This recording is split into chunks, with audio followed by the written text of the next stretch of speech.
this afternoon's internal and external consultees, particularly in the context of major applications. I put a few slides together, and I'm hoping that will be more questions you can ask. Just take a few minutes. I've concentrated on kind of two cases that we've had in Falkirk recently. You're probably familiar with one of them. One is the dark energy, which is known as the fracking application. For it, it's not fracking. It is a similar process, but just for the avoidance of doubt, it's not fracking. It's unconventional gas, but it's a dewatering process. But there are similar issues, but as I'll maybe touch on in the media, it got this banding. But it certainly was an application that had a big impact on how we looked at processing applications in Falkirk. I'll come on to that. We've also had a recent application again. These are two major applications, Lark Energy. This is a landfill site, Avondale landfill site, which some of you might know if you're driving along the M9 and you pass the Horses Heads, the Kelpies, going towards Edinburgh, you then have Greenwood on your left. There's a large landfill site which sometimes smells when you pass it. This is the Avondale landfill site. This was an existing combined heat and power plant. Both on paper, we had thought very controversial applications, big issues for us. We were correct with one of them, but the other one, completely, the concerns we had didn't happen, but I'll come on to that. Also just touch on the lessons we've learned as a smaller planning authority. Probably just for your information, we have 7 case officers in DM. We have normally around about 1,000 applications, 1,200 applications, but we've probably, the last few years, it's been down to the 850, 900 mark. But that just gives you a kind of smaller authority. Some of these lessons learned, so we've had to juggle the pressures of a smaller authority, particularly at large complex applications as those two. And then I wanted to touch on planning obligations. I don't know if you touched on it already this morning, I wasn't here, but through the kind of the key applications and generally looking at key major applications, planning obligations runs through these, and we soon became aware, certainly through information requests, freedom of information, we need to get our act together on how we monitor and manage planning obligations on the back of major applications, but also with our older historical applications. So I'll touch on that as well, and it's on how we dealt with things in Falkirk. Right, back to the dark energy application. This application was very complex. There was extensive pre-application. We got made aware that we were to receive an application probably 3-4 months before it was formally lodged. I think it was lodged August, so probably the spring of 2012, Dark Energy came and approached us out of the blue and said, look, we're thinking of doing coal-based methane. And I had the chance that a few months before that I'd read about the fracking situation. It's fracking. No, it's not fracking, but that's probably for another discussion. But in short, so it was major application, environmental statement, the whole shooting match. It was 14 wellheads in total. And maybe to complicate things, 10 of the wellheads would be within Falkirk Council area, 4 of the wellheads would be in Stirling Council area, so there was a shared responsibility there. So quite early on we realised we needed to get together. So first and foremost, we had a good working relationship with our colleagues in Stirling. In addition to that, there was talk about further potential applications going to come in the Central Belt. And we got an approach, I think it was actually we made early contact with SEPA, and we also other statutory consultees, Scottish Natural Heritage, as well as our own internal consultees, particularly environmental health, the issues of emissions, the low ground, above ground. We need to try and get clarity on that. So during these early discussions, this was running parallel to the discussions we're having with Dark Energy. We also invited adjacent authorities to come together. West Lothian, I think, were invited, and North Lanarkshire. We found that this was quite useful to give a heads up that you may well be getting an application sooner rather than later. And back then, clearly, there was no moratorium, as you probably know aware there is. So we were expecting a flood of applications, which really would have been a headache for us, and I thought it would be good to certainly speak to the adjacent authorities and give them a heads up. So part of the extensive pre-application and the working together, to share experiences, we started putting things together. There's a number of pre-application consultation meetings as well. This is part of the plan process that I entered into. And what's interesting is in the actual pre-application, the plan process, they went around the 4 county councils, held 5 public events, and actually at that point in time, there was very, very little hostility, should I put it, and some of you will have read in the press, it was completely going to change. But certainly in the lead up to the actual submission of the planning application, there wasn't that much hostility to the applications. I think certainly that had done a very good exercise. And what I've noted there as well is, it's a little unusual, but we found out that certainly there was a lot of interest, even at the pre-application stage. And we're getting a lot of requests from our elected members, some of them on the planning committee. And obviously, as you'll be aware, they have to be very careful about their dual role being a member of the planning committee and also attending community council events, because That Energy had invited them to attend community council events as well, and our members, quite rightly so, wanted to, felt a little bit nervous about that and wanted the officers to go along. So equally we had to be very careful, because as you know, obviously these were pre-application situations. But we did attend, but on the caveat was that we'd be there just to answer any questions on fact about submission of an application and how an application would not actually raise any comments and advice. So it was something that we normally didn't do, but we found actually in this instance the way this application gained momentum in the media and the way it was certainly been highlighted, we felt it would be beneficial for officers to attend only insofar as to answer any questions about matters of fact about how you submit an application. We then got the application submitted in August 2012, and that's when the heavens opened. Literally, it was phenomenal that the interest, once the application was formally lodged, and you'll see there, I'll come on to it, obviously we had, it was an appeal against non-determination, I'll come on to that, but so for the best part of 18 months we had the planning application with us, and it was quite a real interesting pressure, a real pressure on us. We carried out extensive consultations with all the statutory consultees. We already had a dialogue with SEPA. We built up a good relationship with SEPA. We had also a good relationship with Scottish Natural Heritage, and particularly with our colleagues in Southern Council as well. We were working closely together. This application though itself, as you can see there, soon after it was lodged in August 2012, we then got the first of the 2,500 almost representations. Now, I would also add that some of these reputations were numerous. There was one person writing in and doing another 5 or 6 letters further to my comments, and literally they were coming in daily, and they were not just, some of them were standardised representations, and some were actually very complex letters, individually worded, asking questions as well. So we soon realised there was a big burden on the case officer, and the case officer at the time as a senior officer. It became apparent that this officer was going to have to spend 24/7 on this application. I should also add as well, it's almost as soon as the application was submitted, we started to get the start of many freedom of information requests and environmental information requests. So we decided quite early on, as a small authority, right, we had kind of anticipated what we would do here, but we created what we call a team dart situation. And what we did was we created a small project team. And the senior planning officer who was allocated to the case, he actually had we took all his casework off him. He had to deal with that one application in that 18-month period. That's how phenomenal. And for a small authority with 7 case officers, you can appreciate that was a big burden on us. I should also mention, as well as that, it became apparent that a lot of the issues being raised were really specialist technical advice, all about aquifers below ground, 2.5 kilometres below ground.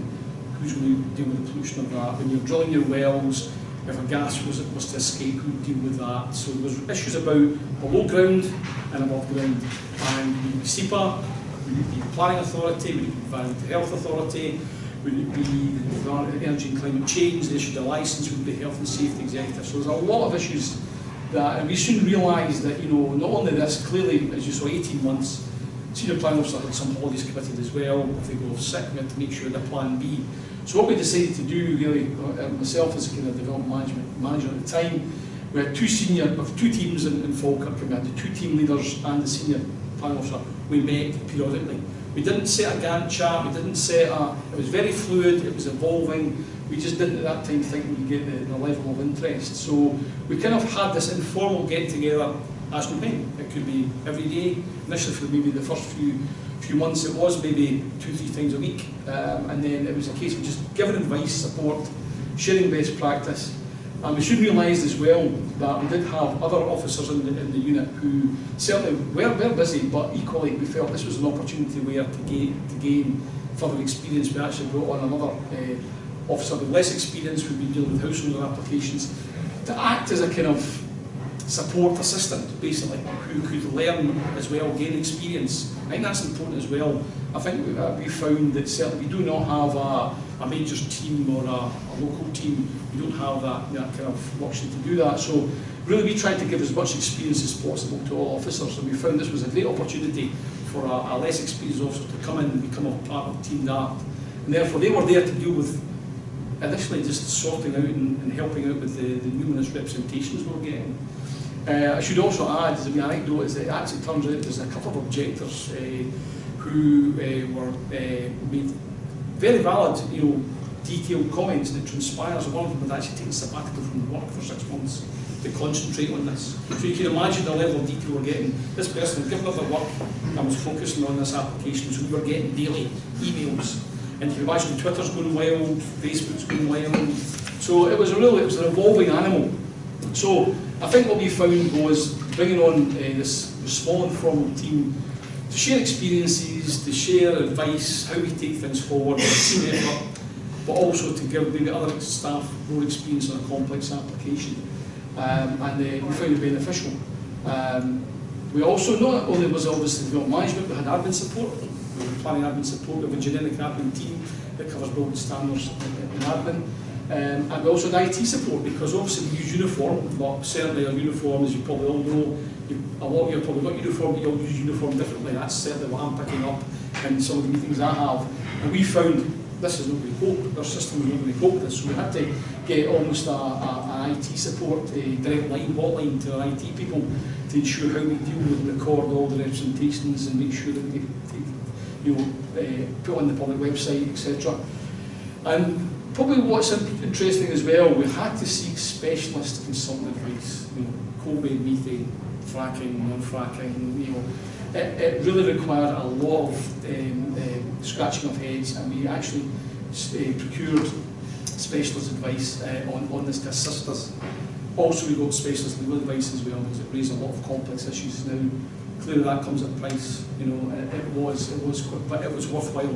It really was worthwhile, because here we had a planning application that was high profile, national news, and certainly we had to make sure that we, as a planning authority dealing with this, we made sure we didn't leave any stone unturned when we had to. I think really parallel to that, we already had a reasonable relationship with an internal consultees, roads, environmental health, to give examples, and we found working with these guys as well, they in effect came into part of Team DART, not as regular, but they were there and they built up relationships, and it probably was a worthwhile experience, because clearly they had roles. And again, as we all know, with some of these complex applications, it covers a breadth of different legislative issues that have to be dealt with. I'll come back to that in a minute, but Avondale landfill site, this is a Lark Energy application, again a major application, as I mentioned, Avondale site, you'll smell as you pass it on M9. Again, the background to this has been quite, it's a long-standing site, over 20 years old. It has problems with the actual landfill gas and methane. Again, the remit of SEPA, but clearly, as you can imagine, residents in there looking for, raising concerns, planning authority, local members get involved, SEPA get involved. So we were heavily involved in a lot of meetings, and have been, and we still are, on this site, which is like a contentious landfill site. We were approached by a company called Lark Energy. Now, in short, as part of the landfill site, probably with other landfill sites, we have landfill sites. We have power stations which actually get fed off the landfill gas, and we had this kind of relatively innovative approach. They wanted to create this extra plant housing on the site where the generators were, because they were realising that in time, that because of the landfill take-up not being as much as it used to be, they've actually wanted to continue obviously the power generating, and because they can feed local electricity supply, they felt that they could bring on this process by burning small pellets that were recycled, and it could create a syngas, and this syngas would actually supplement the the twin line stocks of the natural gases being produced from the landfill cells. So again, major application, emissions, liaison with SEPA. Given the history of the site and the much concern there was, because there's a community called Pullman not too far away in the Grangewood community itself, we realised again they could be quite contentious. So again, we started an extensive pre-application. The interesting thing at the very bottom bullet point, we had the same case officer who was involved with the team. He was involved with the team DART. I would add, obviously, this application is more recent. And as you probably know, the DART energy applications now with Scottish ministers, so he clearly wasn't involved with DART as much. So again, his experience, he came and led on this small application. Very similar pattern again, community council events, public meetings. We didn't get as many much of a reaction from the residents as we thought we would get. Now again, I think that will be because of the advice that we gave to the applicant, say, go and speak to communities, here's what you need to speak to, here's the meetings we think you should have, go and be upfront with them, outline for them what you're doing. So again, what happened here, this is what I was saying back at the start, the contrast. This is a major application, environmental statement, it went through within 8 weeks. We didn't have any processing agreements, but what we did have, we had a good relationship with the applicant right at day one. We had about a 3-4 month window before they submitted the application. We built up a trust, we sat down with them, we offered processing agreements that we had. We do encourage processing agreements in Falkirk, but to date we've only had one. There are 1 or 2 others in the pipeline, so we will encourage it, but I think the applicant decided, well, we had built up a relationship and they were happy to go with their advice, and as I say, we got a lot of information in at the outset. And again, already with the relationships we've got with the Scottish Natural Heritage through the DART energy application, with SEPA, and as I say, with others, all the other Consultees, environmental health, or roads people, we were able to get this application turned around within 8 weeks, which really, is good news. But they were 2 applications. Obviously, DART energy, we both thought it would be really contentious. Obviously, DART energy was, but this is 2 contrasts. And again, we had a similar reasonable relationship with DART energy. The only thing I would say, and I touched on it with the group I was speaking to there just before I came up here, that one of the concerns I'm sure you all have is with DART energy, when the application came in, yes, there's a lot of information there, the environmental statement, and a lot of supporting information, but despite the pre-application advice that we gave to DART, we requested information that didn't come in at the start. Now, as you know, with the legislation as it stands, the actual minimum requirements for validation is not great, so therefore we had to validate the application. We got the kind of trickle down of information from DART over the 18-month period, but some of you might be aware, but just in case you're not, DART appealed against non-determination on our application, and that's when it went to public inquiry and was obviously now with ministers and abeyance with the moratorium. So I think there's a message there as well. Some of my frustrations are is that with the DART one, we got information, but they didn't provide us with all we'd asked them for, and we kept asking for that, and clearly there was this trickle-down effect. When we got the consultants on board, the specialist consultants said you need A, B, C, and D. We go back and get A, B, C, and D, and say, now you've got that, you need C, D, E, F, and G to go back. So this kind of to and fro. And you can imagine as well, particularly with our 2,500 representations, particularly the 1 or 2 who had committed themselves fully to fighting the case for residents, the one who'd taken the sabbatical, they were watching this and saying, well, why are you getting this now and you're getting this now? And it was creating a lot of suspicion and rumours, in the social media, or the planners in the back pockets of DART energy, and that wasn't the case, but it just shows you the knock-on effect of getting this information piecemeal. And I think this comes back to relationships, and if you can build up a good relationship with the applicants, as well as the consultees, but particularly for the applicant, we do encourage pre-application advice, and I appreciate maybe some authorities, maybe with the resources they have, maybe want that position to do, but I think it's time well spent. As soon as you've got a backer or flag packet, as I like to call it, a proposal, it's worth trying to engage with the developer and the applicant at the earliest opportunity. Try and build that trust, and hopefully, certainly prove in the Lark Energy, we've got a good relationship. We asked them for this, we got this at day one, and it allowed us to get the application through very quickly. Lessons learned. I think it was very fluid. I think DART energy, it caught us out, but I would probably say I would have thought maybe a lot of other authorities similar to ourselves would be in the same situation. I think you need to keep reviewing your processes. I think you need to keep looking for efficiency and effectiveness. We found the small project team arrangement a success. We have 2 area teams in Falkirk, but they're fluid. They don't sit in their areas. If we need to pull off a couple of officers to deal with a major project, and actually in the instance of the dark energy one, we actually pulled an officer with less experience from another area team to deal with that. So I think you need to be fluid, move this silo mentality, continue building relationships, internal and external. That's something we've certainly done since DART came in 4 years ago.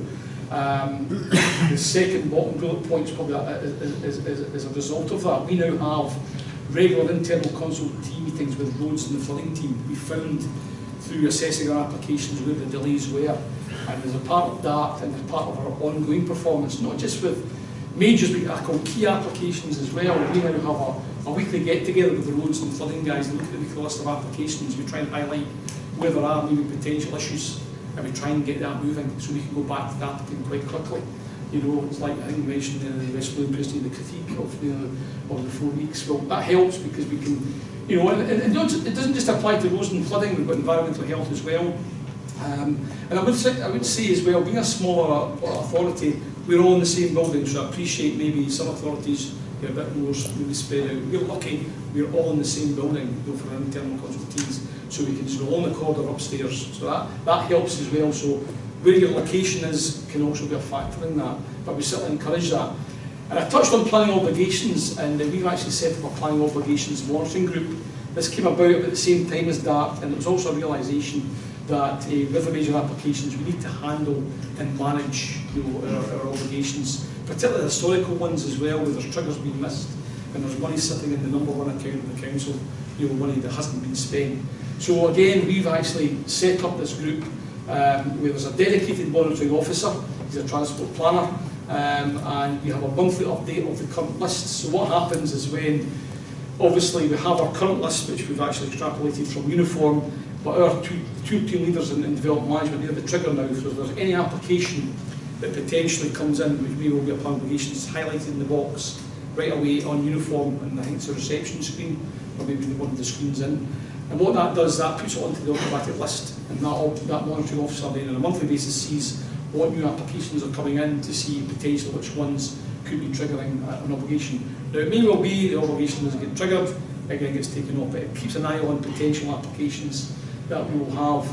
And as I said, we've had to, for those of you with uniform, we've had to, how do I put it, jiggle things about a little bit. It's not that easy, but we have been able to pull together a record of our planning obligations, and particularly what we're doing as we speak. We're going back to the ones since 1990, our records go back to uniform, and we've actually now got all our planning obligations, almost all done back to 1990, and the process being scanned and recorded, they'll be getting backfilled into our system.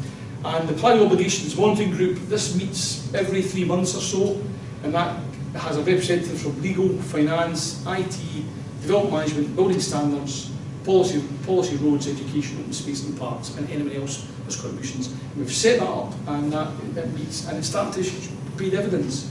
And we're looking at processes as we speak, how we certainly trigger off when the permission gets issued, when the agreement's signed.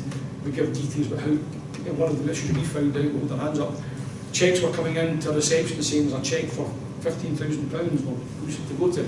So it's all about trying to put a process in place to say, here's your permission, and here's where when your first payment's been made, this is where it has to be made to. So it's work in progress, but it's something we've realised we've had to do. So it's not perfect, but it's working in the right direction, and certainly we can see the signs of that being beneficial.